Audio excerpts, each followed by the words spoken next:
بسم اللہ الرحمن الرحیم۔ حضرت محمد صلی اللہ علیہ وسلم نے فرمایا، نماز عصر کے بعد یہ تسبیح ضرور پڑھا کرو، 70,000 فرشتے ان کے لیے دعائے رحمت کرتے ہیں۔ سبحان اللہ۔ محترم ناظرین، 1400 سال پہلے قرآن پاک آپ صلی اللہ علیہ وسلم پر نازل ہوا تھا، اور اللہ پاک نے ان کلمات کا ذکر قرآن پاک میں کئی مرتبہ ارشاد فرمایا ہے کہ کوئی انسان اگر یہ 3 کلمات پڑھ لے، 70,000 فرشتے ان کے لیے دعائے رحمت اور مغفرت کرتے ہیں، اور ان کی حاجات کی منظوری تک اللہ سے گریہ زاری سے دعائیں مانگتے رہتے ہیں۔ اور ان کلمات کا تذکرہ حضور اقدس صلی اللہ علیہ وسلم نے کچھ اس طرح سے فرمایا ہے۔ آپ صلی اللہ علیہ وسلم کی خدمت اقدس میں ایک صحابی نے عرض کی، یا رسول اللہ صلی اللہ علیہ وسلم، کوئی ایسی نصیحت تجویز فرما دیجیے کہ دشمن کے شر سے بچاؤ، شیطان کے شر سے بچاؤ، جہنم کے شر سے بچاؤ، پلصرات کے شر سے بچاؤ، قبر کے عذاب سے بچاؤ، حتیٰ کہ محشر کے روز تمام تر عذاب سے بچاؤ، اور رزق کی تنگی سے بچاؤ، اور تمام مشکلات دینی اور دنیاوی سے بچنا مقصود ہو، کوئی ایسی تجویز فرما دیجیے۔ آپ صلی اللہ علیہ وسلم نے اس کو فرمایا، میں تمہیں ایسی تجویز دیتا ہوں، تم نماز عصر کے بعد ان آیت کریمہ کو پڑھ لیا کرو، جو بھی تمہاری حاجات ہوں گی یہ آیت کریمہ اللہ سے فریاد کرتی رہیں گی جب تک پڑھنے والے کی حاجات پوری نہ ہوں۔ نماز عصر کے بعد یہ 3 آیت مبارکہ پڑھ لیں۔ رسول اللہ صلی اللہ علیہ وسلم نے ارشاد فرمایا، 70,000 فرشتے شام تک دعائے رحمت اور مغفرت کرتے ہیں۔ جو شخص نماز عصر کے بعد یہ 3 آیات پڑھ لے گا، محترم ناظرین، فرشتے اللہ کے خاص بندوں کے لیے دعائیں کرتے ہیں اور رحمت نازل کرتے ہیں۔ یہ بات قرآن و حدیث میں واضح طور پر بیان کی گئی ہے۔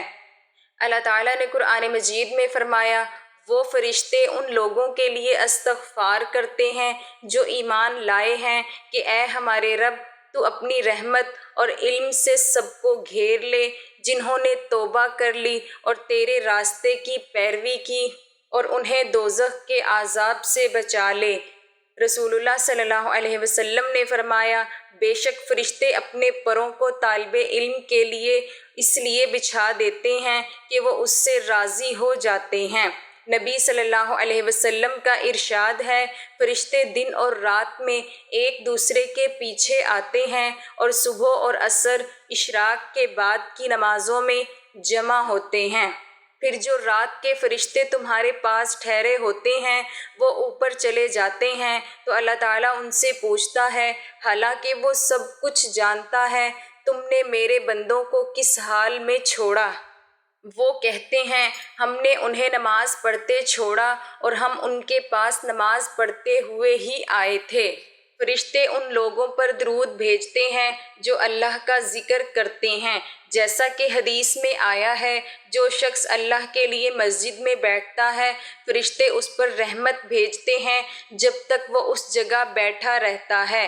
فرشتے مومنین، طالبان علم، ذاکرین اور نیک اعمال کرنے والوں کے لیے دعائیں کرتے اور اللہ کی رحمت کی بارش کرتے ہیں۔ لہٰذا ہمیں چاہیے کہ ہم اللہ کی اطاعت، ذکر و عبادت اور علم کی تلاش میں لگے رہیں تاکہ ہم فرشتوں کی دعاؤں اور رحمت کے مستحق بن سکیں۔ اللہ تعالیٰ ہم سب کو فرشتوں کی دعاؤں اور رحمت سے نوازے، آمین۔ محترم ناظرین، اللہ تعالیٰ نے فرشتوں کو اپنے خاص بندوں کے لیے دعا، رحمت، مغفرت اور حمایت کا ذریعہ بنایا ہے۔ قرآن و حدیث میں اس کے مزید دلائل ملتے ہیں۔ رسول اللہ صلی اللہ علیہ وسلم نے فرمایا، جو شخص اپنی بیوی کو دیکھتا ہے اور وہ اسے خوش کرتی ہے یا وہ اسے خوش کرتا ہے، اس کا ہاتھ پکڑ کر نماز پڑھتا ہے تو فرشتے اس پر رحمت بھیجتے ہیں۔ نبی صلی اللہ علیہ وسلم نے ارشاد فرمایا، جب کوئی شخص اپنے بیمار مسلمان بھائی کی عیادت کرتا ہے تو فرشتے اس کے لیے رحمت کی دعا کرتے ہیں جب تک وہ وہاں موجود رہتا ہے۔ سفر میں اللہ کا ذکر کرنے والوں کے لیے فرشتوں کی حمایت فرمایا گیا جب تم سفر کرو تو درختوں اور پہاڑوں میں اللہ کی تسبیح بیان کرو، کیونکہ فرشتے تمہارے ساتھ ہوتے ہیں اور تمہارے لیے دعائیں کرتے ہیں۔ رسول اللہ صلی اللہ علیہ وسلم نے فرمایا، جمعے کے دن ایک وقت ایسا ہوتا ہے کہ اگر کوئی مسلمان اس وقت اللہ سے دعا مانگے تو اللہ اسے عطا کرتا ہے، اور فرشتے اس دن درود پڑھنے والوں کے لیے دعا کرتے ہیں۔ نبی صلی اللہ علیہ وسلم نے ارشاد فرمایا، اگر لوگ جان لیں کہ اذان اور صف اول میں کتنی فضیلت ہے اور ان کے لیے قرعہ اندازی کے سوا کوئی چارہ نہ ہو تو وہ ضرور قرعہ اندازی کریں، اور اگر وہ جان لیں کہ نماز کے لیے جلدی آنے میں کتنی برکت ہے تو وہ ضرور سبقت کریں۔ نبی صلی اللہ علیہ وسلم نے ارشاد فرمایا، اگر لوگ جان لیں کہ اذان اور صف اول میں کتنی فضیلت ہے اور ان کے لیے قرآن دازی کے سوا کوئی چارہ نہ ہو تو وہ ضرور قرآن دازی کریں، اور اگر وہ جان لیں کہ نماز کے لیے جلدی آنے میں کتنی برکت ہے تو وہ ضرور سبقت کریں، اور اگر وہ جان لیں کہ عشاء اور فجر کی نماز میں کتنی فضیلت ہے تو وہ ضرور آئیں، خواہ رینگتے ہوئے ہی آنا پڑے۔ اس حدیث میں اشارہ ہے کہ فرشتے صف اول میں نماز پڑھنے والوں کے لیے دعا کرتے ہیں۔ اللہ تعالیٰ نے فرمایا، جو لوگ اللہ کے راستے میں اپنا مال خرچ کرتے ہیں ان کی مثال ایک دانے کی سی ہے جس سے 7 بالیاں اگیں، ہر بالی میں 100 دانے ہوں، اور اللہ جس کے لیے چاہے اس سے بھی زیادہ بڑھا دے۔ فرشتے ایسے لوگوں کے لیے برکت اور رحمت کی دعائیں کرتے ہیں۔ نبی صلی اللہ علیہ وسلم نے فرمایا، راضی والدین کی دعا فرشتوں کی دعا کے ساتھ ملتی ہے، اور اسی طرح یہ تسبیح پڑھنے والے پر فرشتے دعائیں رحمت کرتے ہیں۔ فرشتے ہر نیک عمل کرنے والے، اللہ کے ذکر میں مشغول رہنے والے اور دوسروں کے حقوق ادا کرنے والے بندوں کے لیے دعائیں کرتے ہیں، لہٰذا ہمیں چاہیے کہ ہم نیکیوں کی طرف توجہ دیں تاکہ فرشتوں کی دعائیں ہمارے شامل حال ہوں۔ اللہ تعالیٰ ہمیں فرشتوں کی دعاؤں اور رحمت کا حقدار بنائے، آمین۔ محترم ناظرین، قرآن مجید اللہ تعالیٰ کا آخری کلام ہے جو نبی اکرم صلی اللہ علیہ وسلم پر نازل ہوا، اور دوسری آسمانی کتابوں کی طرح اس میں کوئی تحریف نہیں ہے۔ ہمارا ایمان ہے کہ ہم آج اسی صورت میں ہمارے پاس موجود ہے جیسے 1400 سال پہلے رسول اکرم صلی اللہ علیہ وسلم پر نازل ہوا تھا، اور اس میں ایک بھی زیر زبر کی تبدیلی نہیں کی گئی، کیونکہ اس کی حفاظت کا ذمہ خود اللہ تعالیٰ نے لیا ہے۔ اللہ تعالیٰ نے ارشاد فرمایا ہے، ہم نے یہ ذکر کے لیے قرآن مجید نازل کیا ہے اور ہم ہی اس کی حفاظت کرنے والے ہیں۔ اللہ تعالیٰ نے انسان کو اپنی بندگی کے لیے اس دنیا میں بھیجا ہے تاکہ اپنے شکر گزار اور ناشکر بندوں کا امتحان لے سکیں۔ اللہ نے انسان کی رہنمائی کے لیے رسول بھیجے اور ان کے ساتھ معجزات بھی اتارے، لیکن پچھلی قوموں نے ان سے روگردانی کی اور اللہ کے عذاب کو دعوت دی۔ اللہ تعالیٰ نے حضرت محمد مصطفیٰ صلی اللہ علیہ وسلم کو عرب کی سرزمین پر اپنا آخری نبی صلی اللہ علیہ وسلم بنا کر بھیجا، اور قرآن کو جبرائیل امین علیہ السلام کے ذریعے رسول اکرم صلی اللہ علیہ وسلم پر معجزے کی صورت میں نازل فرمایا۔ اس کی بے شمار صفات ہیں جن میں سے ایک شفا بھی ہے۔ اللہ تعالیٰ نے خود قرآن مجید کو شفا قرار دیا ہے۔ یہ قرآن جو ہم نازل کر رہے ہیں مومنوں کے لیے تو سراسر شفا ہے اور رحمت ہے، اور ظالموں کا تو اس سے نقصان ہی بڑھتا ہے۔ اللہ تعالیٰ فرماتے ہیں، یہ تو ایمان والوں کے لیے ہی بیت الشفا ہے۔ قرآن پاک ایمان والوں کی شفا کا باعث ہے اور کفار اس کو نہیں سمجھ سکتے۔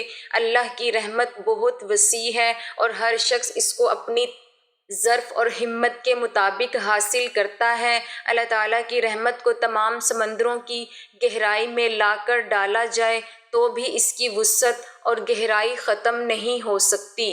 یہ حاصل کرنے والے پر منحصر ہے کہ وہ اس کو کیسے اور کتنا حاصل کر سکتا ہے۔ اللہ تعالیٰ فرماتے ہیں، اے لوگو، تمہارے پاس تمہارے رب کی طرف سے ایک ایسی چیز آئی ہے جو نصیحت اور دلوں میں جو ہے ان کے لیے شفا ہے اور رہنمائی کرنے والی ہے اور ایمان والوں کے لیے رحمت ہے۔ آقا صلی اللہ علیہ وسلم کی قرآن سے محبت بے مثال تھی۔ حضرت محمد صلی اللہ علیہ وسلم کی پوری زندگی قرآن کی تعلیمات پر عمل کرنے کا نمونہ تھی۔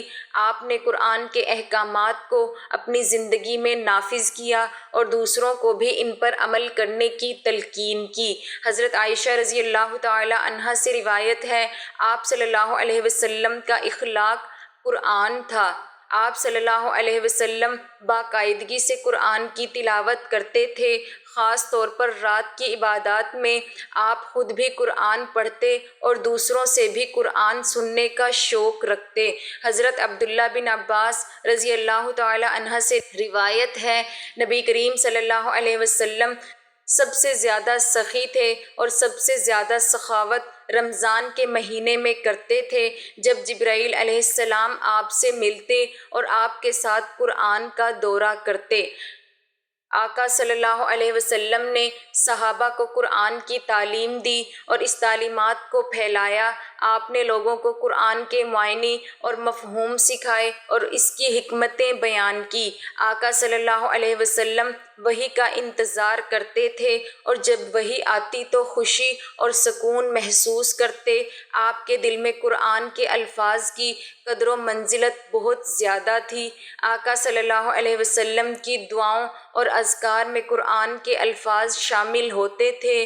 آپ کی دعاؤں میں قرآن کی آیات کا ذکر اور استعمال ہوتا تھا۔ یہ تمام پہلو آقا صلی اللہ علیہ وسلم کی قرآن سے بے پناہ محبت اور عقیدت کو ظاہر کرتے ہیں۔ آپ کی زندگی میں قرآن کی تعلیمات کی جھلک نمایاں تھی اور انہوں نے اپنی امت کو بھی قرآن کے قریب رہنے کی تلقین کی۔ قرآن مجید ہر قلبی، روحانی، جسمانی اور نفسیاتی بیماریوں کے لیے شفا ہے۔ قرآن مجید خود بیان کر رہا ہے، دلوں کے روگ یعنی حسد، کینہ، بغض، منافقت، ڈپریشن، اسی طرح کی اور مصیبتیں، یہ ان کے لیے شفا ہے۔ اللہ تعالیٰ کا ذکر روح کی غذا ہے اور جسم کو طاقت اور توانائی بخش ہے۔ محترم ناظرین، اللہ تعالیٰ کی رحمت بے حد و بے حساب ہے، جیسا کہ قرآن پاک میں ارشاد ہے، اور میری رحمت ہر چیز کو گھیرے ہوئے ہے۔ اللہ کی رحمت ہی ہمارا وجود، رزق، مغفرت اور ہدایت ممکن ہے۔ وہ غفور الرحیم ہے، اپنے بندوں پر انتہائی مہربان ہے، چاہے وہ کتنے ہی گناہ گار کیوں نہ ہوں۔ نبی کریم صلی اللہ علیہ وسلم نے فرمایا، اللہ نے رحمت کو پیدا فرمایا تو اس کی 100 رحمتیں بنائیں، ان میں سے 99 اپنے پاس رکھ لی اور ایک رحمت تمام مخلوق پر نازل فرمائی۔ محترم ناظرین، ہمیں ہر حال میں اللہ کی رحمت سے مایوس نہیں ہونا چاہیے، بلکہ توبہ اور نیک اعمال کے ذریعے اس کی رحمت کو تلاش کرنا چاہیے۔ اللہ تعالیٰ فرماتا ہے، کہہ دو اے میرے بندو جنہوں نے اپنی جانوں پر زیادتی کر لی، اللہ کی رحمت سے نا امید نہ ہو، یقیناً اللہ تمام گناہوں کو بخش دیتا ہے، بے شک وہ غفور الرحیم ہے۔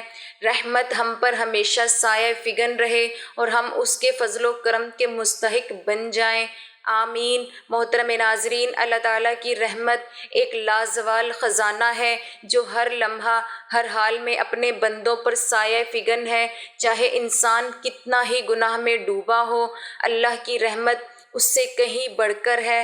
قرآن مجید میں اللہ تعالیٰ فرماتے ہیں، اگر اللہ لوگوں کو ان کے اعمال کی سزا فوراً دے تو زمین پر کوئی جاندار نہ چھوڑے، مگر وہ اپنی رحمت سے گناہوں کو معاف فرما دیتا ہے اور مہلت دیتا ہے۔ نبی کریم صلی اللہ علیہ وسلم نے فرمایا، اللہ کی 100 رحمتیں ہیں، جن میں سے ایک رحمت جن انسان، جانور اور کیڑے مکوڑوں کے درمیان نازل کی گئی ہے، اسی کی وجہ سے وہ ایک دوسرے پر شفقت کرتے ہیں اور اسی کی وجہ سے وحشی جانور اپنے بچوں سے پیار کرتے ہیں۔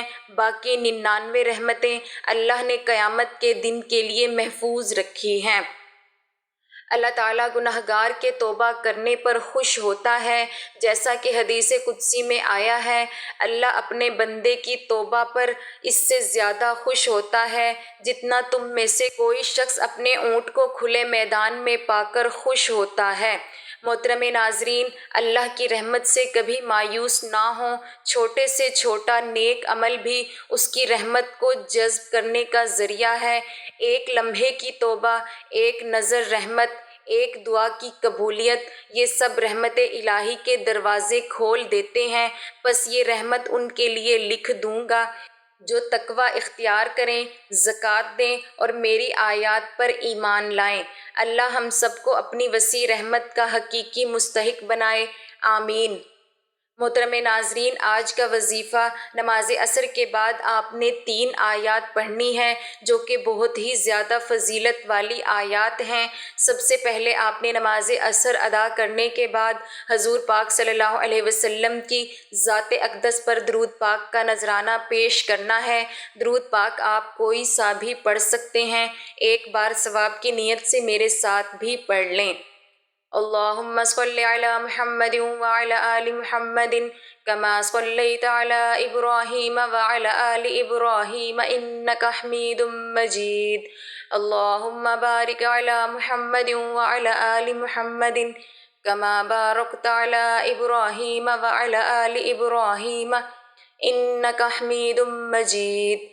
درود پاک پڑھنے کے بعد آپ نے سورۃ حشر کی آخری 3 آیات پڑھنی ہے۔ یہ آیات آپ نے صرف 11 مرتبہ پڑھنی ہے۔ هو اللہ الذی لا الہ الا هو عالم الغیب والشہادہ هو الرحمن الرحیم هو اللہ الذی لا الہ الا هو الملک القدوس السلام المؤمن المہیمن العزیز الجبار المتکبر سبحان اللہ عما یشرکون هو اللہ الخالق البارئ المصور الاسماء الحسنى یسبح له ما فی السماوات والارض وهو العزیز الحکیم۔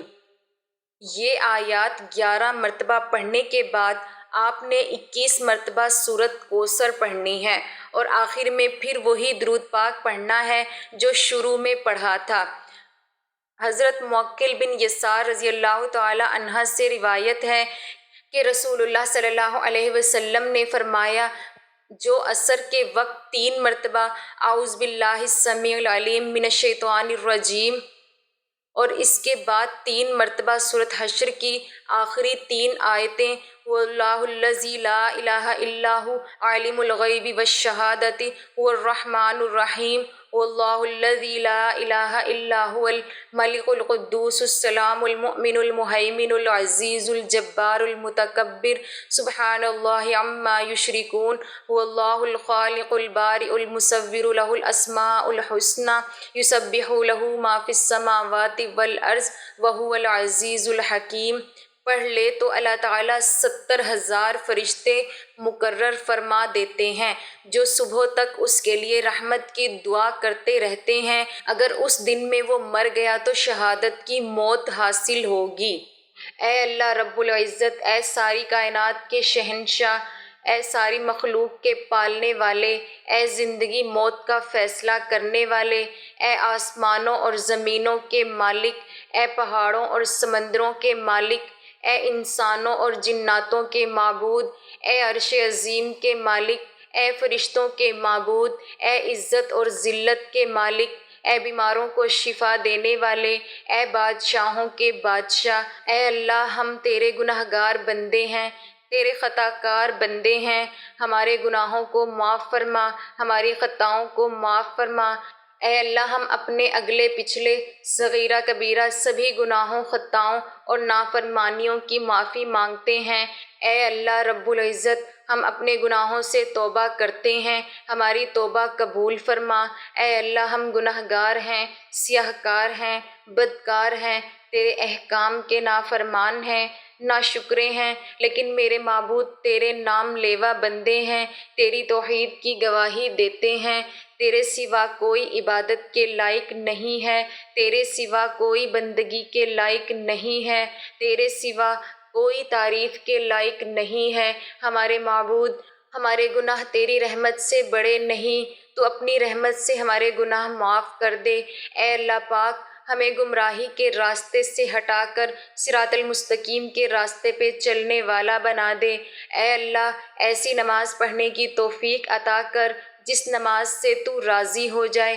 زندگی میں ایسے نیک اعمال کرنے کی توفیق عطا کر جن اعمالوں سے تو راضی ہو جائے۔ ہمیں ایسی زندگی گزارنے کی توفیق عطا کر جس زندگی سے تو راضی ہو جائے۔